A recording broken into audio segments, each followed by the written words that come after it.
Ini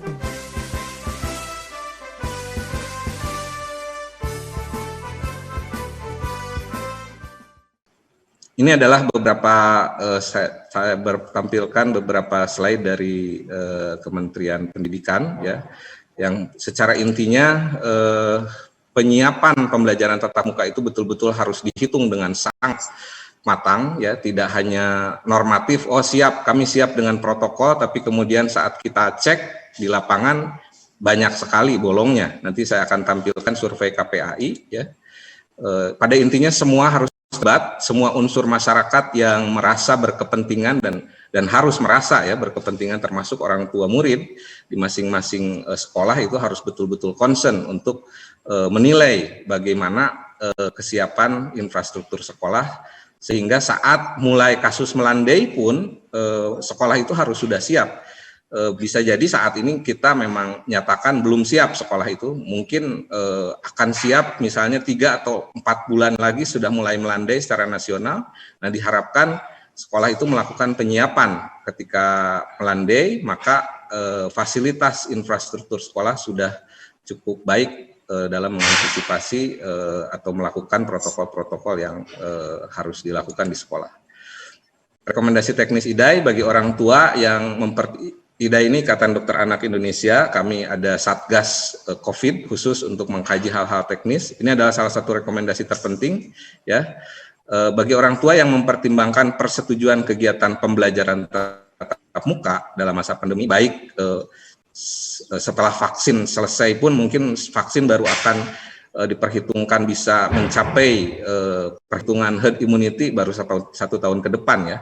Tetapi seandainya terjadi kriteria epidemiologi yang melandai di satu daerah, tetap orang tua ini adalah pintu terakhir ya untuk tetap bisa mengawasi kesiapan sekolah ya. Ini adalah kebiasaan-kebiasaan yang perlu kita inikan di anak ya. Apakah anak memiliki kondisi komorbid, apakah kelompok lanjut usia dan risiko tinggi di rumah. Nah, ini yang paling penting juga ya untuk menjadi concern kita bersama. Nah, ini sekedar daftar tilik ya yang sudah disusun oleh KPAI, dan survei yang dilakukan oleh KPAI menarik sekali ya. Ini disurvei ke sekolah-sekolah yang dianggap sudah cukup siap. Ternyata ketika disurvei dengan daftar tilik yang ada tadi, baru 6 sekolah atau 13% saja dari jumlah populasi sekolah yang sudah menyatakan siap itu memenuhi kriteria kesiapan yang tadi ya. Ini apakah infrastrukturnya itu sudah terpenuhi atau belum. Artinya kalau ada sekolah yang menyatakan siap, semua unsur harus melihat lagi, betulkah siap itu betul-betul siap dalam arti sebenarnya atau hanya klaim gitu ya. Kemudian arahkan politik anggaran untuk membantu sekolah menyiapkan infrastruktur. Pemerintah harus memetakan sekolah, apakah dia sangat siap, cukup siap, belum siap untuk pembelajaran tatap muka. Dalam konteks keseluruhan itu tetap seperti itu ya. Sehingga buka sekolah pada tahun 2021 mungkin malah di 2002 catatannya harus 5 siap, daerah siap, sekolah siap, guru siap, orang tua dan keluarga siap, serta siswa siap dengan kebiasaan baru.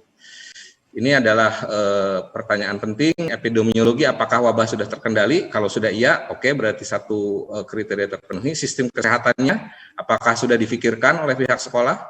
Kemudian pemantauan kesehatan masyarakat, apakah sudah bagus atau belum? Ini ada kesimpulan terakhir, slide terakhir, fakta saat ini secara global maupun nasional masih belum reda. Rekomendasi IDAI untuk pembukaan KBM tetap dilakukan secara PJJ sampai kriteria epidemiologi tercapai. Kemudian pelaksanaan vaksinasi akan bermanfaat untuk percepatan aktivitas KBM hanya jika cakupan vaksinasi tercapai, disertai dengan protokol kesehatan yang dipatuhi oleh masyarakat serta kesiapan infrastruktur sekolah. Demikian, Wallahu muwaffiq ila aqwamit thoriq. Wassalamualaikum warahmatullahi wabarakatuh.